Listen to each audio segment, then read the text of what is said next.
할렐루야. 사랑하는 대강의 가족 여러분, 오늘 하루도 하나님의 말씀과 동행하는 삶이 되길 소망합니다. 오늘 함께 나눌 하나님의 말씀은 에베소서 4장 2절에서 3절 말씀입니다. 모든 겸손과 온유로 하고 오래 참음으로 사랑 가운데서 서로 용납하고 평안에 매는 줄로 성령이 하나 되게 하신 것을 힘써 지키라. 아멘. 우리는 이미 하나 되었다는 것과 하나됨을 지키는 것이 얼마나 중요한 것인가를 살펴보았습니다. 오늘부터 앞으로 이 3시간은 다시 말씀을 거슬러 올라가 하나된 것을 어떻게 하면 잘 지킬 수 있는가를 함께 생각해 보려고 합니다. 소중한 하나됨을 힘써 지키는 것은 무대뽀로는 되지 않습니다. 하나된 것을 지킬 수 있는 덕목이 우리에게 있어야 합니다. 그것들이 무엇인지 2절에서 3절이 자세하게 알려주는데 성도의 하나됨의 지킴이는 5입니다. 겸손과 온유와 오래 참음의 용납, 사랑 가운데서의 용납, 그리고 평안에 매는 줄입니다. 우리가 하나씩 살펴보도록 하겠습니다. 첫째는 겸손으로 지켜야 합니다. 이 겸손이란 자신의 부족함을 깨닫고 자신보다 남을 낮게 여기는 마음 자세를 말합니다. 그런데 정말 겸손할 수 있느냐 없느냐는 것은 나의 부족함을 절대적으로 깨닫느냐 아니면 상대적으로 깨닫느냐에 달려 있습니다. 진정한 겸손은 자신이 부족함을 하나님 앞에서 깨닫습니다. 하나님 앞에서 자신을 보니 얼마나 부족한지 티끌만도 못합니다. 내세울 것이 아무것도 없습니다. 자신을 살펴보니 자랑할 것은 하나도 없고 죄와 허물뿐입니다. 내가 얼마나 더 낮아져야 하는지 끝이 보이지를 않습니다. 이것이 절대적인 부족함을 깨달은 진정한 겸손입니다. 이런 사람은 누구 앞에서나 겸손합니다. 나보다 못 가진 사람 앞에 오히려 송구하고 덜 갖춘 사람이 있으면 어떻게든 도울 길을 찾습니다. 나보다 큰 사람 앞에서도 겸손하고 나보다 작은 사람 앞에서도 역시 같은 자세로 겸손합니다. 하나님 앞에서 자신의 절대적인 부족함을 깨달았기 때문입니다. 그러나 상대적인 겸손은 다른 사람과 나를 비교하며 내 부족함을 느낍니다. 저 사람은 100을 가졌는데 나를 살펴보니 80밖에 갖지를 못했습니다. 그럼 그 앞에서 마땅히 겸손할 수밖에 없습니다. 그런데 내가 80을 가진 것을 옆 사람은 50밖에 갖지를 않았습니다. 그러면 우월감을 느끼는 동시에 그 앞에서 나를 과시하고 싶어지고 때에 따라서는 그 사람을 무시하고 내 발꿈치의 때처럼 생각하고 맙니다. 이런 사람이 자기보다 더 높은 사람 앞에서 머리를 숙이는 것은 겸손이 아닌 비굴입니다. 자신보다 더 힘이 있거나 자기보다 더 가진 사람 앞에서 꼬리를 감추는 것은 비열함입니다. 자신보다 못한 사람 앞에서는 송곳니를 보였기 때문입니다.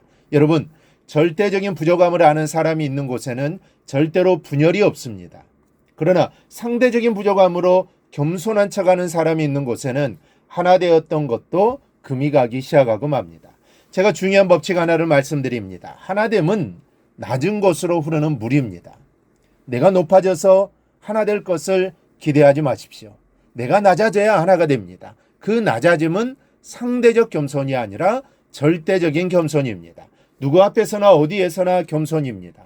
이 겸손이 있을 때 하나됨을 이룰 수 있게 되는 것입니다. 이 사실을 기억하고 어디에서나 누구에게나 늘 겸손한 삶을 살아가기를 바랍니다. 그리하여 하나님이 하나 되게 하신 것을 꼭 지킬 수 있기를 바랍니다. 둘째 하나됨은 온유함으로 지키는 것입니다. 이 온유하다는 것은 문자적 의미는 부드럽고 따뜻함입니다. 그러나 이것은 온유함의 절반도 설명하지 못한 것입니다. 온유함에는 이해라는 것이 바탕이 되어야 온유함이 하나됨을 지키는 능력이 됩니다. 무작정 부드럽고 생각 없이 따뜻하게만 대하는 것은 온유가 아닙니다. 온유란 우선 최대한 내가 이해할 수 있을 만큼 그 사람을 아는 것입니다.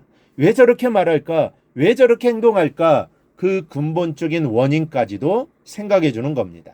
우리가 공동체 생활을 하다 보면 이 도대체 저 사람은 왜 저러는 거지 하는 생각이 이 솟구칠 때가 얼마나 많습니까? 그러나 거기서 끝나면 온유는 멀어집니다. 이해를 내 마음에 담아야 합니다. 그리고 따뜻함과 부드러움으로 그를 감싸든지 이해와 사랑으로 엄하게 잘못을 지적하든지 성령께서 지시하는 대로 인도함을 받아 그와 함께 나누는 시간을 가져야 합니다. 여러분, 온유하다고 절대 화를 내서는 안 되는 것이 아닙니다. 주님께서는 나는 마음이 온유하고 겸손하니라고 말씀하셨습니다. 하지만 이렇게 말씀하신 주님께서도 화를 내실 때가 있지 않았습니까? 또 사도 바울은 고린도후서 10장 1절에서 너희를 대면하면 유순하고 떠나 있으면 너희에 대하여 담대한 나 바울은 이제 그리스도의 온유와 관용으로 친히 너희를 권하고라고 말씀합니다. 대면하면 겸비하고 떠나 있으면 담대하다라는 말은 때로는 엄하기도 하고 때로는 부드럽기도 하다라는 뜻입니다. 그런데 그 다음 말씀이 더 중요합니다. 그리스도의 온유와 관용으로 너희를 권한다라고 말합니다. 아주 귀한 말씀입니다. 주님은 우리를 온전히 이해하시는 분입니다.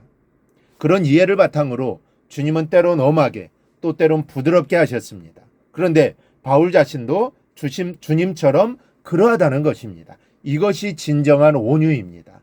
충분한 이해를 바탕으로 한 온유하면 멀어졌던 관계를 가깝게 하고 금이 갔던 나와 너를 더욱 견고하게 합니다. 그럴 때 하나님이 이루어 주신 하나됨을 지킬 수 있는 것입니다. 우리 안에 이런 겸손과 온유가 넘쳐나기를 바랍니다. 마지못해 하는 겸손과 온유가 아니라 마음에서 우러나오는 겸손과 온유가 넘쳐나기를 바랍니다. 그리하여 성령께서 하나 되게 하신 것을 지키는 우리 모두가 되기를 주님의 이름으로 축원합니다. 오늘 묵상한 말씀을 굳게 잡고 삶으로 실천하며 살아내는 대강의 모든 성도들이 되기를 축복합니다.